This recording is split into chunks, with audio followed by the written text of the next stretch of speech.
Good morning, everyone. Last class we have seen the various equation of the line. हमने four form of the equation of the line सीखा था. First one is equation of the line in point slope form.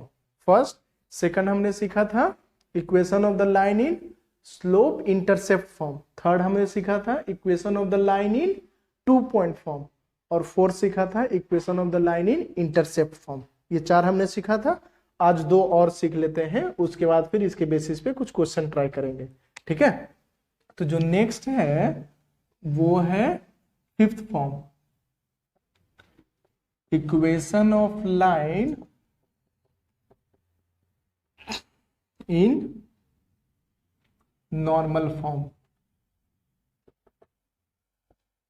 Equation of the line in normal form में हम कैसे इसको check करेंगे. ये जो लाइन बनेगा, ये लाइन कुछ इस तरह से बनेगा. ठीक है, ये हमारा कोई जनरल लाइन रहेगा. ठीक है, ये हमको इक्वेशन ऑफ द लाइन बताना है. And this equation of the line, ये एक परपेंडिकुलर रहेगा जो एंगल अल्फा बनाएगा with respect to X axis. ठीक है, ये एंगल अल्फा बनाएगा. बात समझ में आया. ये हमें इक्वेशन ऑफ द लाइन बताना है. ये लाइन क्या रहेगा, ये जो ओरिजिन से एक लाइन जो ड्रॉ कर रहा है गिवन लाइन पर, ये परपेंडिकुलर रहेगा. क्लियर है, कोई कंफ्यूजन इसमें नहीं. इसका आपको परपेंडिकुलर लेंथ p दिया हुआ रहेगा. इसका आपको परपेंडिकुलर लेंथ p दिया हुआ रहेगा. ठीक है, अब परपेंडिकुलर लेंथ p दिया हुआ रहेगा तो ये पॉइंट बताइए क्या होगा. ये आपका हो गया ओरिजिन. Origin means 0,0. ये आपका एक्स एक्सिस, ये आपका वाई एक्सिस. ठीक है, तो ओपी का लेंथ दिया हुआ है और ये हमें, ये क्या है, ये एंगल थीटा है और मतलब ये इंक्लिनेशन है. मतलब ये अगर हम tan थीटा लिखें तो tan थीटा क्या हो जाएगा, स्लोप ऑफ द लाइन हो जाएगा. Slope of line. ये बात समझ में आया कि नहीं आया. समझ में आया सभी को. ये हमारा स्लोप ऑफ द लाइन है. ठीक है, अब बताइए थीटा और अल्फा में क्या रिलेशन है. थीटा और अल्फा में क्या रिलेशन है. तो alpha plus 90 degree is equal to theta लिखेंगे. Alpha plus 90 degree is equal to theta.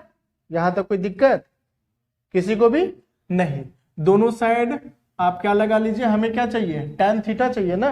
तो दोनों साइड tan थीटा लगाइए. tan theta is equal to tan of alpha plus 90 degree. tan of alpha plus 90 degree. हमें ये tan theta क्यों चाहिए, slope find करना है. तो slope is equal to tan theta होता है ना. तो ये हमारा क्या है, स्लोप है. m is equal to tan of 90 plus theta क्या, sorry tan of 90 plus alpha क्या होगा, बोलो, माइनस कॉट अल्फा. ठीक है, सेकंड क्वाड्रेंट में एंगल चला गया ना. तो सेकंड क्वाड्रेंट में एंगल चला जाता तो सेकंड क्वाड्रेंट में टैन और कॉट कैसा रहता है, नेगेटिव रहता है. ठीक है, यहां तक कोई कंफ्यूजन किसी को भी नहीं. चलो आगे बढ़ते हैं फिर. अब तो अगर आप ये वाला पॉइंट देखो तो ये वाला पॉइंट आपको क्या मिलेगा, ये पॉइंट, ये अगर आप ले लो टी ले लो तो ये टी पॉइंट हमको क्या मिलेगा, पॉइंट टी क्या मिलेगा, सोचो. अरे ये आपका 90 डिग्री है ना, है? तो क्या मिलना चाहिए बताइए.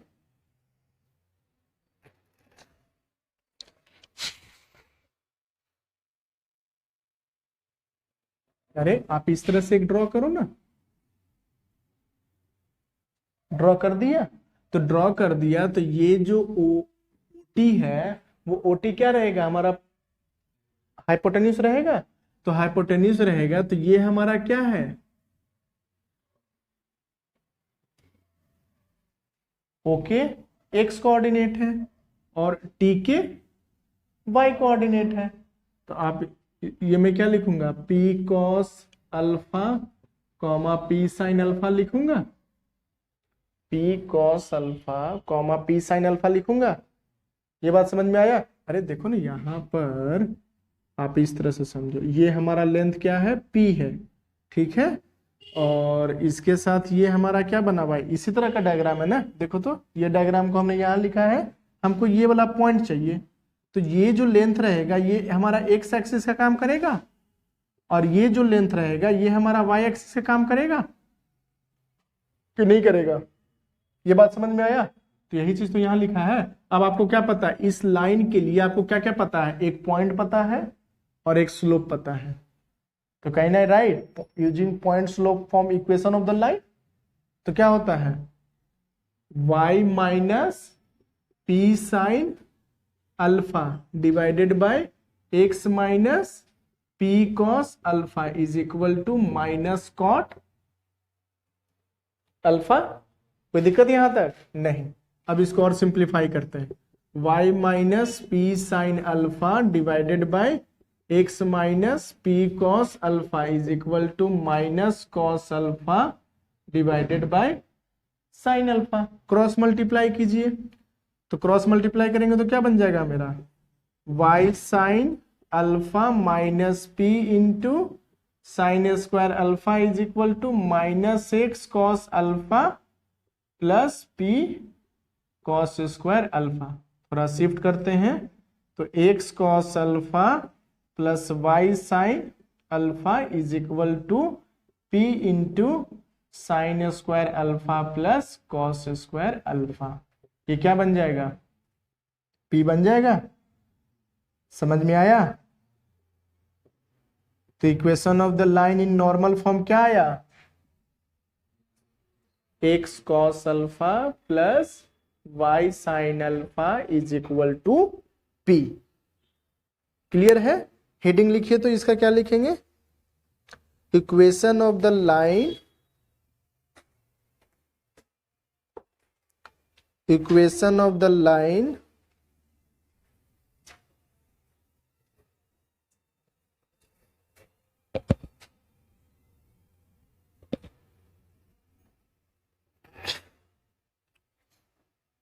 आपका परपेंडिकुलर लेंथ दिया हुआ रहेगा, और ये जो परपेंडिकुलर लेंथ एक्स एक्सिस के साथ कितना एंगल फॉर्म कर रहा है ये भी आपको गिवन रहेगा।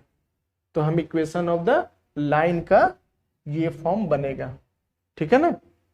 इसमें कोई कंफ्यूजन किसी को? कॉपी कीजिए इसको। Now coming to the next part, equation of the line in general form. तो equation of the line in general form ये कैसा दिखेगा, ये कुछ इस तरह से दिखेगा, A X plus B Y plus C is equal to 0। ठीक है?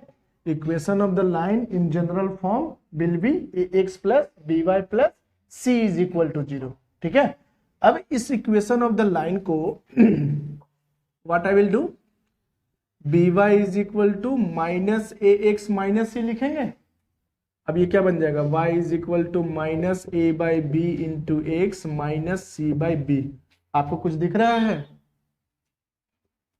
y is equal to M into x plus C, कि नहीं दिख रहा है?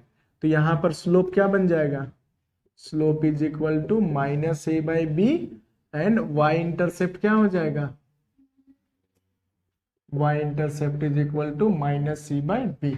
अब आप क्या कर सकते हो, वन लाइन ऑफ इक्वेशन को अनदर लाइन ऑफ इक्वेशन में आप कन्वर्ट कर सकते हो। ठीक है? देखो आप किसमें प्रॉब्लम होगा, जहां पर आपको पॉइंट दिया हुआ रहेगा ना, वहां पर आप पॉइंट नहीं निकाल पाओगे। ठीक है? लेकिन general equation of the line को आप स्लोप इंटरसेप्ट फॉर्म में लिख सकते हो, इंटरसेप्ट फॉर्म में लिख सकते हो। इंटरसेप्ट मतलब एक्स एक्सिस और वाई एक्सिस। इसी को देखो हम कैसे लिखेंगे, ये हमारा है ना A X plus B Y is equal to minus C लिखेंगे। ये हमारा किस फॉर्म में आ गया, स्लोप इंटरसेप्ट फॉर्म। ये हमारा स्लोप इंटरसेप्ट फॉर्म में है ना। चलो अब हम इसको क्या करते हैं, इंटरसेप्ट फॉर्म में लिखने का कोशिश करते हैं। तो इंटरसेप्ट फॉर्म में क्या था हमारा, A X plus B Y divided by minus C. Right hand side में हमेशा 1 रहना चाहिए। तो ये क्या बन जाएगा, A X divided by minus C plus B Y divided by minus C is equal to 1। तो x divided by minus C upon A हो जाएगा plus y divided by minus C upon B हो जाएगा। This is equal to 1। तो यहां से बताइए x intercept क्या मिला आपको, माइनस सी बाई ए, और y इंटरसेप्ट क्या मिला आपको, y intercept is equal to minus C by B. समझ में आया। और ये जो फॉर्म था ये किस फॉर्म में था, इंटरसेप्ट फॉर्म में था। Intercept form means x intercept और y इंटरसेप्ट हमको दिखेगा। क्लियर है सभी को। तो equation of the line in general form कैसा दिखेगा, ax plus B Y plus C is equal to 0 means right hand side 0 रहेगा, और जो भी रहेगा एक पार्ट क्या रहेगा, फर्स्ट टर्म x के लिए रहेगा, सेकंड टर्म y के लिए रहेगा, और थर्ड टर्म कांस्टेंट टर्म रहेगा। यही 3 टर्म रहेगा। क्लियर है। तो हमारा all six form of the equation of the line हमें पता चल गया। अब इसके बेसिस पे बहुत सारा क्वेश्चन सॉल्व करेंगे, तब समझ में आएगा कि कैसे हमको यूज करना है। ठीक है ना, कॉपी कीजिए इसको सारा। ये कुछ क्वेश्चन है जो आपको सॉल्व करना है। जो हमने 6 फॉर्म ऑफ द लाइन पढ़ा है, उसी 6 फॉर्म ऑफ द लाइन में किसी एक फॉर्म में ये यूज होता जाएगा हमेशा। ठीक है, कुछ समय लीजिए, आप लोग सॉल्व कीजिए, फिर 1 बाय 1 हम डिस्कशन करना स्टार्ट करते हैं। ठीक है।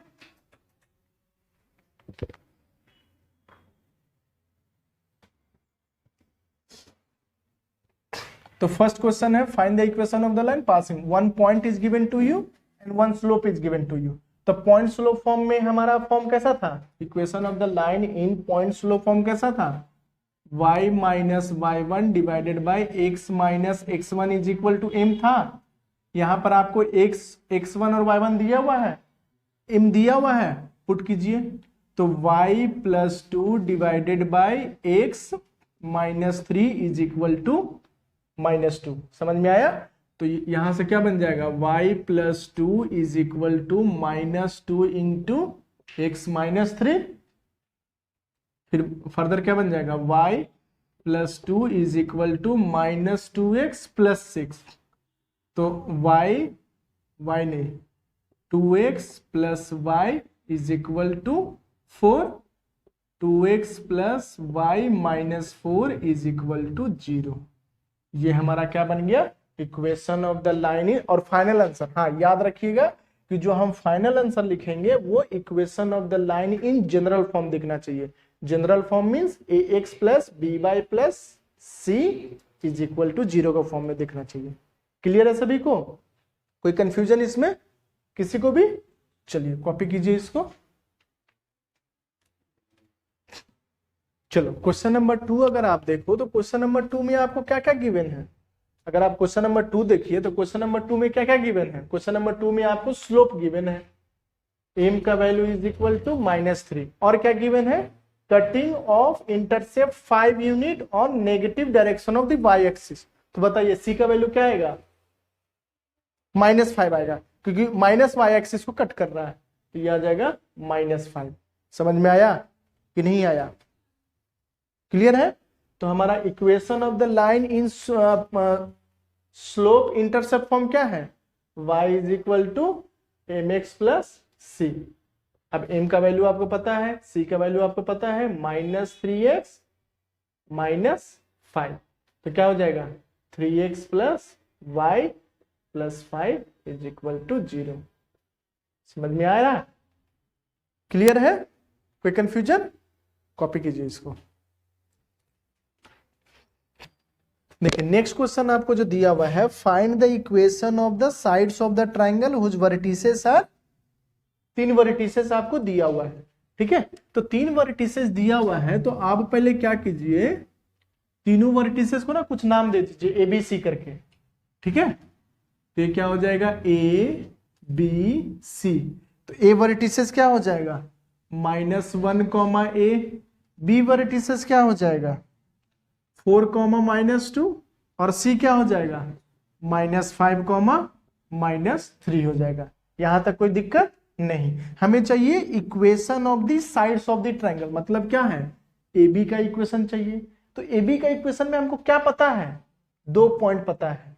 तो 2 पॉइंट से क्या हम इक्वेशन ऑफ द लाइन लिखना जानते हैं? हाँ जानते हैं, यूजिंग 2 पॉइंट फॉर्म। तो 2 पॉइंट फॉर्म से क्या लिखते थे, y minus Y one divided by X minus X one is equal to y2 minus Y one divided by x2 minus x1 हम लिखना जानते हैं। तो लिखिए equation of side A B. Equation of side A B हम क्या लिखेंगे, y minus यहां पे लिखेंगे y minus minus minus plus 2 y plus 2 divided by x minus 4 is equal to 8 plus 2 divided by minus 1 minus 4 is equal to 10 divided by minus 5, this is equal to minus 2। समझ में आया? तो ये क्या हो जाएगा, y plus 2 is equal to minus 2 into x minus 4। तो ये क्या बन जाएगा, y is equal to minus 2x plus 8 minus 2 is equal to minus 2x plus 6। समझ में आया कि नहीं आया? क्लियर है? तो यहां पर आपको क्या बन जाएगा, 2x plus y minus 6 is equal to 0। तो इन द सेम वे आप इक्वेशन ऑफ BC निकाल सकते हो, आप इक्वेशन ऑफ AC भी निकाल सकते हो। क्लियर है सभी को? ये हमें जो नेक्स्ट पार्ट दिया हुआ है, find the equation of the median through the point -5, -3। तब बताइए -5, -3 ये है, तो इसके थ्रू हमें मीडियन का इक्वेशन बताना है। तो आपको पता है मीडियन कैसे ड्रॉ होता है? मीडियन कैसे ड्रॉ होता है? मीडियन ड्रॉ होता है वर्टेक्स से अपोजिट साइड का मिड पॉइंट पे ड्रॉ होता है। मीडियन वर्टेक्स से हम लाइन ड्रॉ करेंगे और अपोजिट साइड का मिड पॉइंट से पास होते हुए वो मीडियन ड्रॉ करवाते हैं। ठीक है, तो हमें क्या चाहिए? अब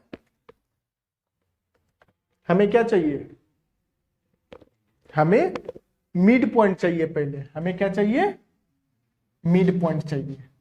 ठीक है, तो हम मिड पॉइंट के लिए क्या लिखेंगे, तो ए बी का मिड पॉइंट क्या हो जाएगा, ए बी का मिड पॉइंट क्या हो जाएगा, mid point of A B क्या हो जाएगा, -1 plus 4 divided by 2 and 8 minus 2 divided by 2। ये क्या हो जाएगा, 3/2, 6/2, तो 3 हो जाएगा। तो आपको एक पॉइंट सी मिल गया, दूसरा पॉइंट ये मिल गया। अगेन 2 पॉइंट फॉर्म से हम इक्वेशन ऑफ द मीडियन लिख सकते हैं कि नहीं लिख सकते हैं? तो इक्वेशन ऑफ मीडियन क्या हो जाएगा, equation of median through C is y plus 3 divided by x plus 5 is equal to 3 plus 3 divided by 3/2 plus 5. So this is equal to 6 into 2 divided by 5 2 जा 10 plus 3 13 is equal to 12 divided by 30। कोई दिक्कत यहाँ तक नहीं? अब इसको multiply कर दीजिए, क्रॉस मल्टीप्लाई करेंगे तो क्या मिल जाएगा, 13y plus 39 is equal to 12x plus 60। हो गया? अब सबको राइट हैंड साइड शिफ्ट कीजिए, तो 12x minus 13y plus 21 is equal to 0। कोई दिक्कत कि नहीं? किसी को भी? अगर आपको इसी में पूछ दिया जाए सेंट्रॉइड निकालने के लिए, बता सकते हो आप? क्वेश्चन नंबर 3 के लिए आप 2-3 पॉइंट और लिखो, नेक्स्ट करके क्वेश्चन नेक्स्ट करके लिखिए, क्वेश्चन नेक्स्ट करके लिखिए। क्वेश्चन नंबर 3 के लिए जो भी सॉल्व करना है, क्वेश्चन नंबर 3 के लिए हमको सॉल्व करना है। ठीक है, तो पहला लिखिए फाइंड द सेंट्रॉइड। ठीक है, फाइंड द सेंट्रॉइड। दूसरा नंबर लिखिए, second question for question number 3, find the equation of perpendicular bisector. Find the equation of perpendicular bisector. Find the equation of perpendicular bisector.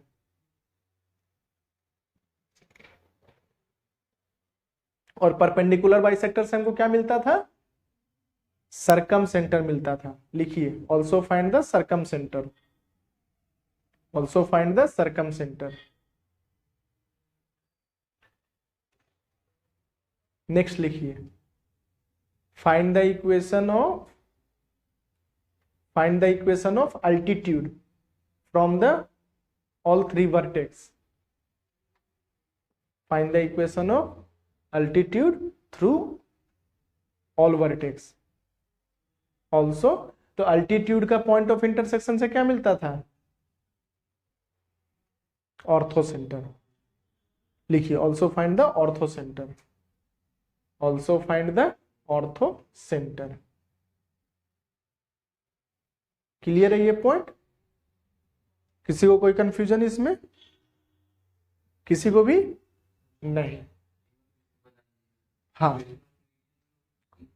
ठीक है, चलो, ये आपने सभी ने कॉपी कर लिया ना? ओके, चलो चलो नेक्स्ट क्वेश्चन की तरफ मूव करते हैं। तो अगर आप देखो, ये जो 4th नंबर क्वेश्चन है, ये तो सबसे आसान क्वेश्चन है, इसमें तो कुछ करना ही नहीं था मुझे। इसमें क्या दिया हुआ है? ऑलरेडी आपका इक्वेशन ऑफ द लाइन दिया हुआ है। इसको हमको किसके फॉर्म में लिखना है? स्लोप इंटरसेप्ट फॉर्म में लिखना है, और दूसरा इंटरसेप्ट फॉर्म में लिखना है।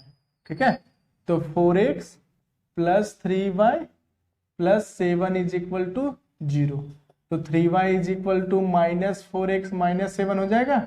तो y is equal to minus 4/3x minus 7/3। समझ में आया? तो बताइए स्लोप कितना हो जाएगा? माइनस 4/3, और y इंटरसेप्ट कितना हो जाएगा? y intercept is equal to minus 7/3। Clear है? चलो, अब इसी इक्वेशन ऑफ द लाइन को हमको किसके फॉर्म में लिखना है? इंटरसेप्ट फॉर्म में लिखना है।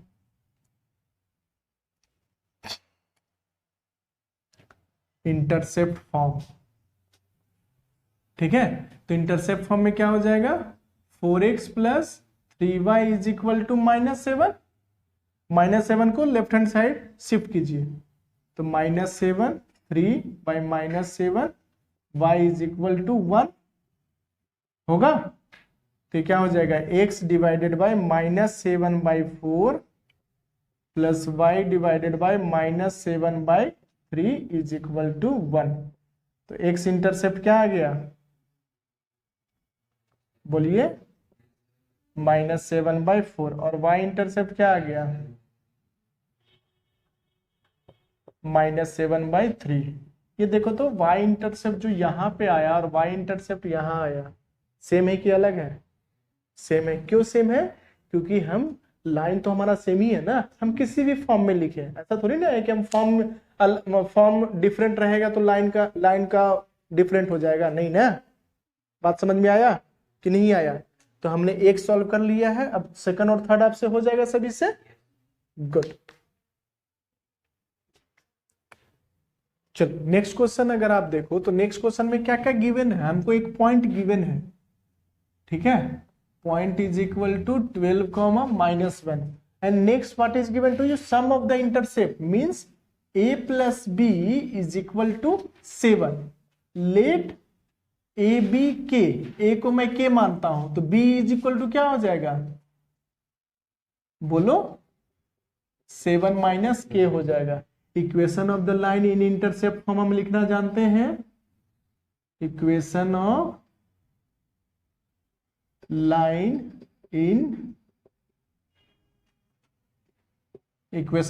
इन इंटरसेप्ट फॉर्म क्या होता है? x divided by a plus y divided by b is equal to 1। अब x नहीं पता है हमें, लेकिन a तो पता है ना। a क्या है? k है। y डिवाइडेड बाय b क्या है? 7 माइनस के इज इक्वल टू 1। क्लियर है? अब क्या बोलता है कि ये जो इक्वेशन ऑफ द लाइन है ये पॉइंट के थ्रू पास कर रहा है, इस पॉइंट के थ्रू पास कर रहा है। What does it mean,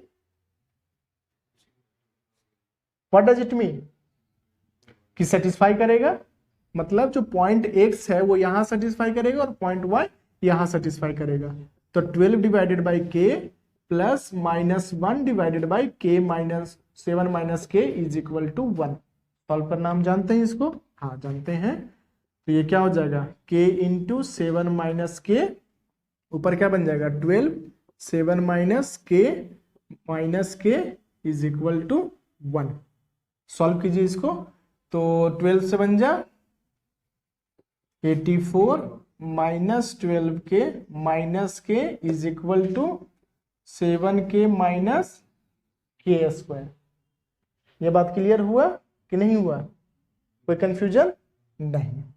shift कीजिए लेफ्ट हैंड साइड, तो के स्क्वायर यहां पर -12 के माइनस -13 के -7 के कितना हो जाएगा plus 84 is equal to 0। Middle term factorisation इसमें हम अप्लाई कर सकते हैं, कैसे,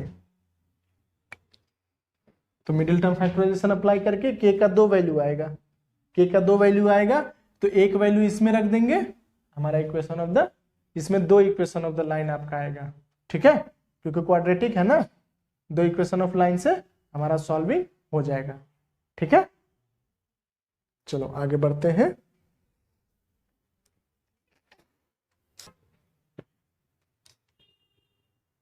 तो नेक्स्ट क्वेश्चन अगर आप देखो तो ये हमारा क्या है, देखो अगर आप देखोगे तो लाइन हमारा सेकंड क्वाड्रेंट में लाई कर रहा है, ठीक है, लेकिन हम क्या करेंगे इसको कुछ इस तरह से बना देंगे, वो ऑटोमेटिकली सारा चीज एडजस्ट हो जाएगा, आपको कुछ भी करने का जरूरत नहीं है, ठीक है। यहां पर समझना ये है कि ये जो रेशियो दिया हुआ है ना, ये रेशियो इस पॉइंट के लिए दिया हुआ है, ये रेशियो इस पॉइंट के लिए दिया हुआ है। मतलब क्या हुआ कि अगर मैं इस सारे को मैं हटा देता हूं और ये एक लाइन लिखता हूं, ठीक है, अब लाइन बताइए एक्स एक्सिस के साथ कैसा दिखता होगा, एक्स एक्सिस को अगर कट कर रहा है तो y कोऑर्डिनेट 0 हो जाता होगा, तो ये क्या बन जाएगा x, 0, ये क्या बन जाएगा 0, y बन जाएगा 0, y, और ये जो पॉइंट है ये पॉइंट कितना दिया हुआ है -2,6 दिया हुआ है।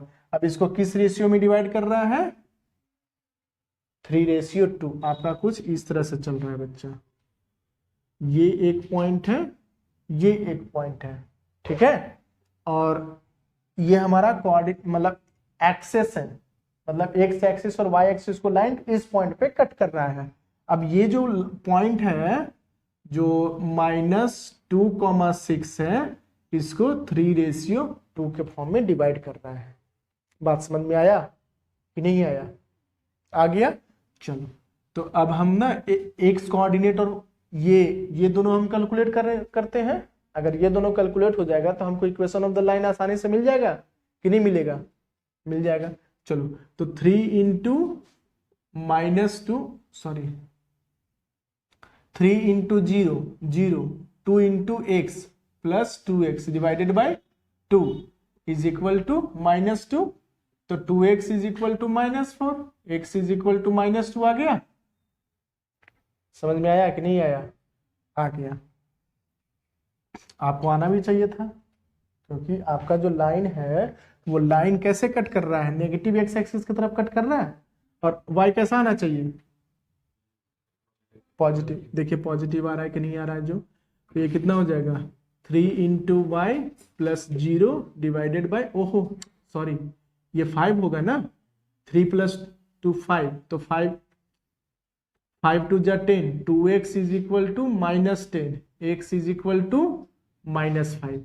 समझ में आया, ये 5 इज इक्वल टू 6, तो 3y is equal to 30, y is equal to 10 आ गया। तो आपको ये आ गया क्या, x इंटरसेप्ट आ गया, ये क्या आ गया y इंटरसेप्ट आ गया। तो आपको x इंटरसेप्ट पता है, आपको y इंटरसेप्ट पता है, तो equation of the line intercept form हम लिख सकते हैं क्या, लिख सकते हैं। क्या लिखेंगे, x divided by -5 plus y divided by 10 is equal to 1। Solve कीजिए, एलसीएम कितना हो जाएगा 10, तो ये हो जाएगा -2x plus y is equal to 1। ठीक है, तो कितना हो जाएगा -2x plus y is equal to 10। Simplify करेंगे तो कितना हो जाएगा 2x minus y plus 10 is equal to 0। ठीक है, देखो ये पॉइंट को इसमें पुट कीजिए, देखिएगा इक्वल टू 0 आएगा। -2 इंटू 2 -4, -4 और -6 -10 प्लस 10, सही चल रहा है हमारा।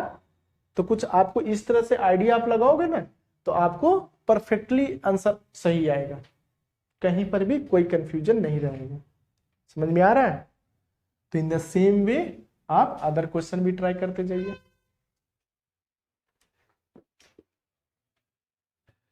चलो, तो इस तरह से और भी आप जो भी क्वेश्चन हमने आपको दिया है और एक्स्ट्रा जो हमने क्वेश्चन नंबर 3 का जो कुछ पार्ट हमने एक्सटेंड किया है उसको आप एक बार ट्राई करना। ठीक है, और ट्राई करने के बाद नेक्स्ट क्लास में हम सारा चीज को डिस्कस करने के बाद फिर फर्दर कंसेप्ट की तरफ मूव करेंगे। ठीक है ना? Thank you very much.